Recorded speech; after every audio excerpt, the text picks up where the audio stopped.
How has art changed my life? I actually grew up in a wonderful family where we were never allowed to talk about anything, but my mom was an artist, so we were able to express ourselves as much as we could.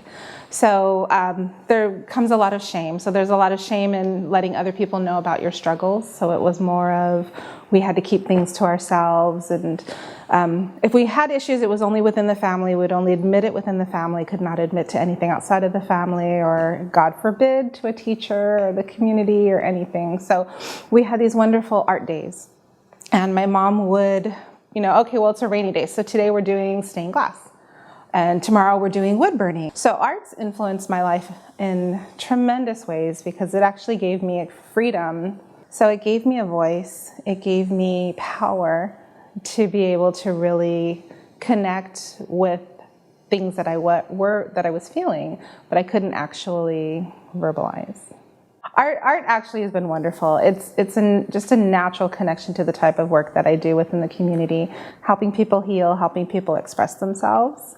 And so it's difficult to sit down with someone and say, okay, well, tell me what's wrong. Tell me how you feel. What's going on with that? Most people really can't bring words to that, especially if a trauma is new, or if, like myself, they've been raised in an environment where they really couldn't talk about things. So art gives a voice to the community that I work with that we wouldn't normally have. And I work with the Native American community, who is very connected with art and culture. So there are people who, from the time they were born, learn to express themselves through art, whether it be through beading or basket weaving or drawing or painting. It's a natural connection. So we're able to pair something that is familiar, which is art, with something that isn't familiar, which is actually expressing yourself and expressing difficulties and emotional challenges. So it gives people a voice, people who normally couldn't talk about trauma, people who have a lot of trust issues. With my community, it is very difficult for anyone to trust within your family, to trust without your family. You would never trust anybody in any official capacity. So do not talk to the police. Do not talk to a social worker. Do not talk to anyone who comes to your house in a suit or with a bag. Yeah, you don't want to talk to those people because those people are not safe. So we're giving people a venue to be able to express themselves and talk about different traumas and give details that they couldn't before. So the Windows projects that we've been able to use has really been able to give a lot of empowerment to the community, to give a voice to the community, and to give them a lot of freedom. Art, again, is able to give voice to people who don't even realize that they have all of these historical traumas. They don't always realize that their grandparents might have been in a boarding school, or they don't realize that their tribe was disrupted or made to live on a reservation that really wasn't their land. So there's a lot of trauma that's been given to them that they really don't know, but it's been passed on from generation to generation, and ends with these people who are struggling just to make a life for themselves. But how can they with all the trauma, all the pain, all of the loss that they've experienced? I did bring a vision mask.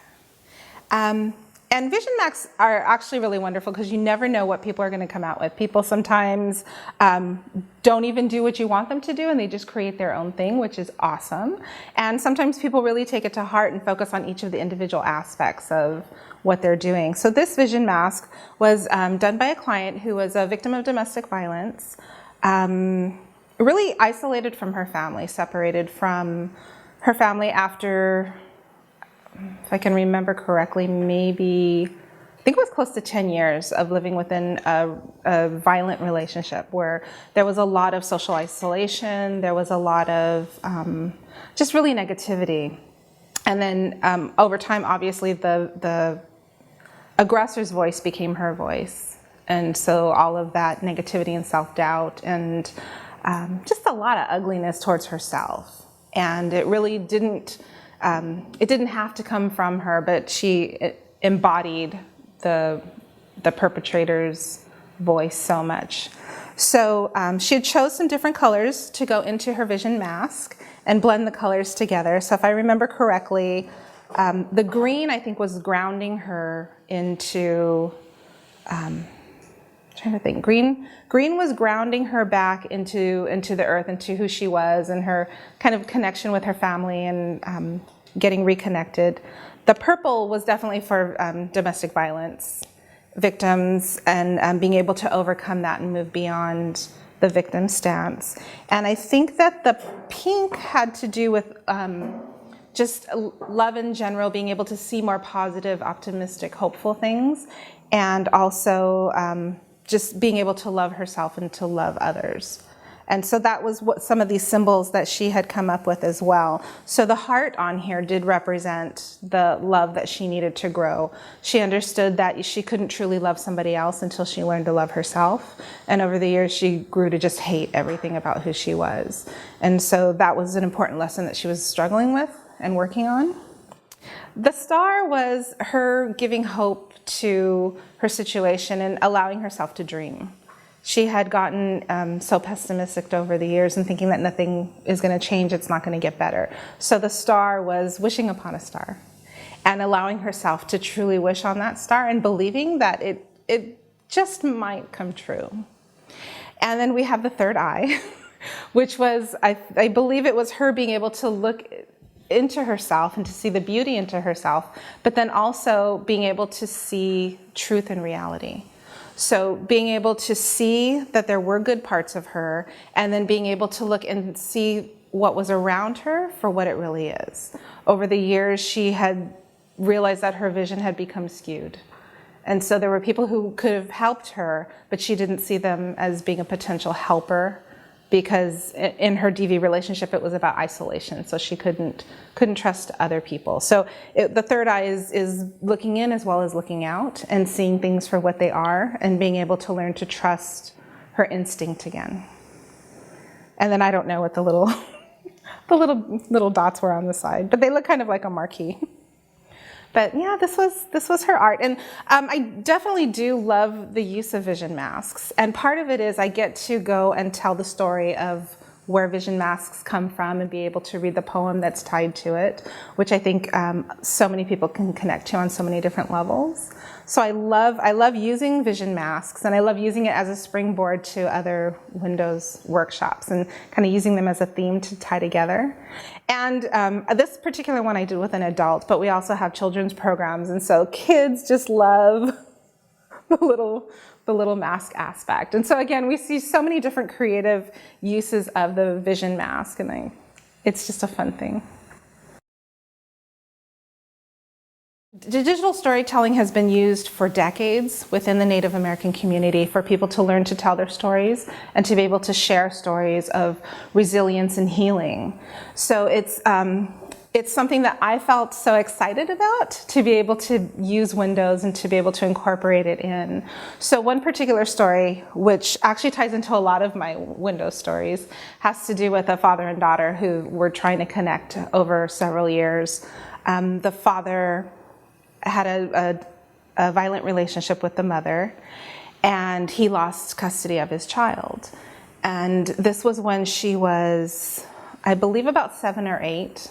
So fast forward to recent times where she's 15 and they're trying to reconnect. So he's talking a lot about his view of what happened during that time, and she's sharing her experience. And for the two of them to be able to connect and tell their stories and have their stories heard.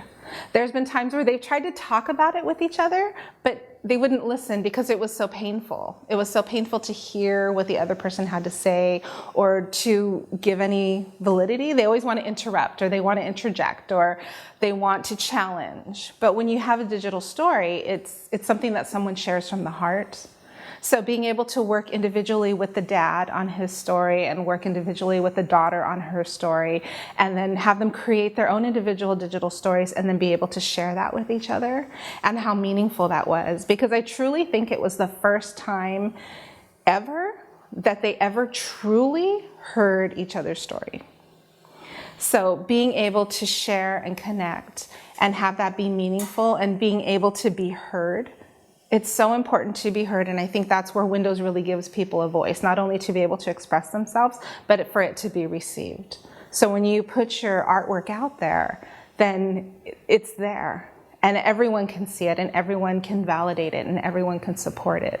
So being able to work with that particular father and daughter on reconnecting and overcoming the different traumas that they had. Because it was the trauma about their separation, but it was also other traumas that led to that situation. So substance abuse, domestic violence, and parent alienation. So a lot of negativity. And being able to use digital storytelling as a workshop to help them connect and help them overcome that was amazing. And after the digital storytelling, being able to wrap that into other Windows workshops where they're able to connect. Being able to use touchstones where they actually gave each other touchstones and carried them with them for a whole week and then came back and talked about what that was. So the father did touchstones for the daughter, one to represent the negativity he wanted to let go of, and then one a hope that he had for her for the future. And she also created touchstones for her father about the negativity she was holding on to, and then her hope for him for the future. So they each carried that with them on their bodies for a week. And the next week when we came together, they were able to share the stories about what that meant for them and the thoughts that they had every day in carrying these stones from each other and sharing and connecting. So it all comes together, and it's really great when you have that opportunity to incorporate art into healing and overcoming and giving a voice to people who wouldn't normally have any other way to express themselves. Because of Windows programs, I'm able to change the lives of the community we work with. Because of the art, we are understood. Because of the art, the community we work with can heal and overcome.